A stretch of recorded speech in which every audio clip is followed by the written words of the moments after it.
दिवाळीच्या सणाची सुरुवात होते त्या शुभ दिवसाचं नाव वसुबारस. हा दिवस फक्त गायींचा नाही तर मातृत्व, समृद्धी आणि प्रेमाचं प्रतीक आहे.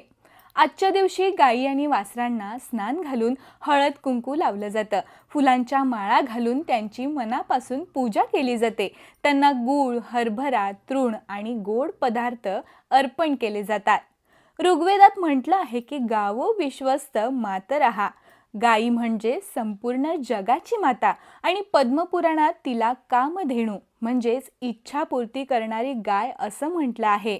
कश्यप ऋषींच्या कथेनुसार गायीची पूजा केल्याने घरात समृद्धी येते आणि वाईट शक्तींचा नाश होतो. म्हणूनच या दिवशी घर स्वच्छ करून सुंदर रांगोळ्या काढल्या जातात. दिव्यांच्या प्रकाशाने सगळं घर उजळून निघतं. वसुबारस म्हणजे केवळ सण नाही, तो आपल्या संस्कृतीचा पाया, आईच्या स्वरूपाचं पूजन आणि निसर्गाशी जोडलेलं प्रेम आहे. तुमच्या घरी वसुबारस कशी साजरी होते हे कमेंटमध्ये नक्की सांगा.